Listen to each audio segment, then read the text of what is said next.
The first relationship that you had with your caregiver, that is, your parents, is the way that you are conditioned to love.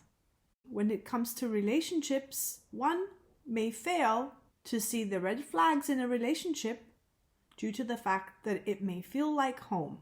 How you had it the time that you were with your caregivers and the conditioning that you received from them. And in relationships, you can continue that cycle of how you love because it's something that is very familiar to you, and that will shape the perception of what love means to you based on how you were conditioned. The love you give to your relationship was the love that you may have experienced in your parent style of love. And all of the core beliefs that you have in your subconscious mind will shape the version of the reality that you may be living right now. Family dynamics play a role in this. A family dynamic is basically the patterns of the interactions that you may have had among your relatives, their roles and relationships, and other various factors that shape their interactions. If one has a secure and supportive family dynamic, the relationship can provide them with love, advice, care. Whereas on the contrary, if you were raised in a stressful family, those relationships are going to be burdened with arguments, constant critical feedback, and unlimited demands that you might be in the family dynamics that you currently have. Any interpersonal interactions that you may have with relationships will have a lasting impact and influence the development and the well-being of an individual, and it will lead the pathway. The family dynamics and the quality of family relationships will either have a positive or a negative impact on your health. A functional family is a healthy dynamic. It's where the parents strived to have created an environment in which everyone around them felt safe and respected, and it's quite a positive home. So it required parents to set and have rules, but they did not resort to overly rigid regulation of any one person's behavior in the family dynamic. In that healthy environment, there were few misbehaviors, but they were readily addressed. Everything was clear and consistent, and that helped to avoid any disharmony when it comes to people in their long-term lives.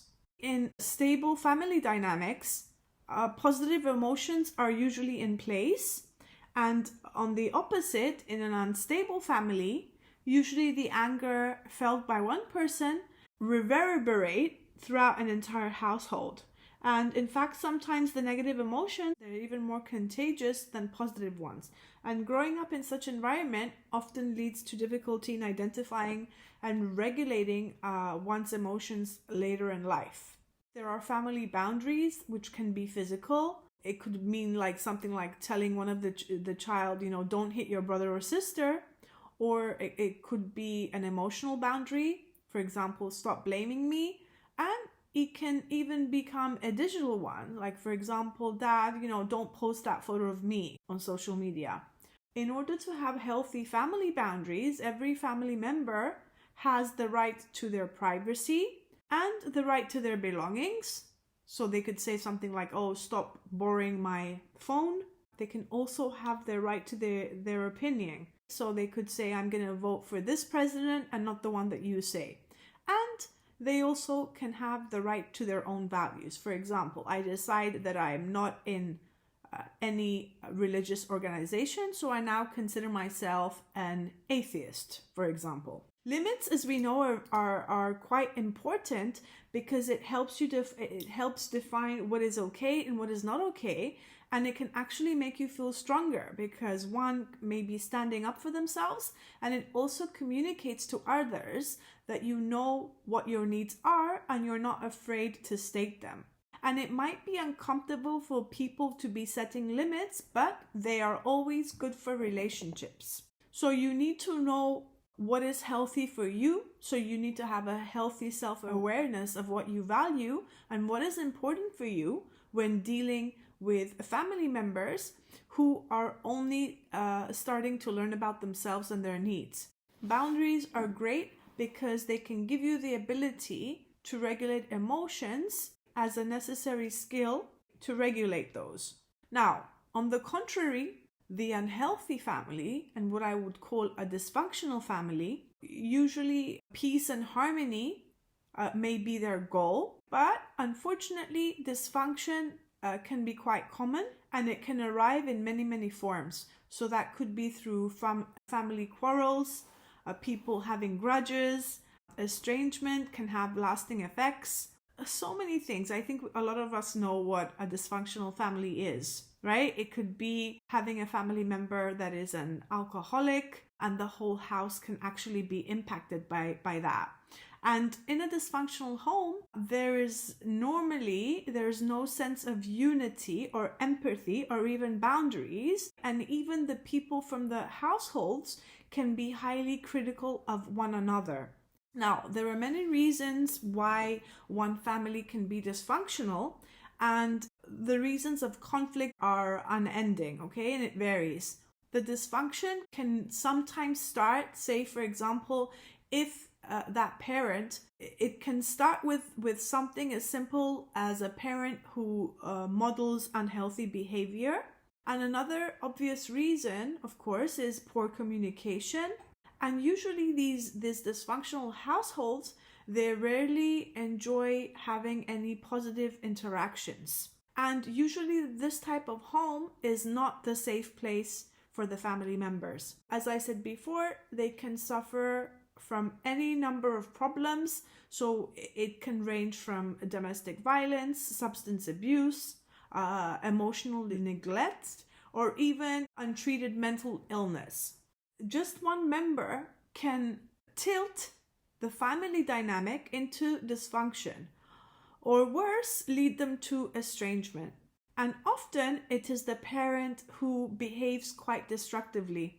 The parent may have had an underlying personality traits that result in harmful family dynamics. And that destructive parent can try to manipulate the other people within the family, and they might demand support, but in reality, they themselves do not offer any support. They usually remain inconsistent with rules, and they can operate quite unfair and even at times harsh. They can also be judgmental, they can be critical, and they do not have a sense of accountability.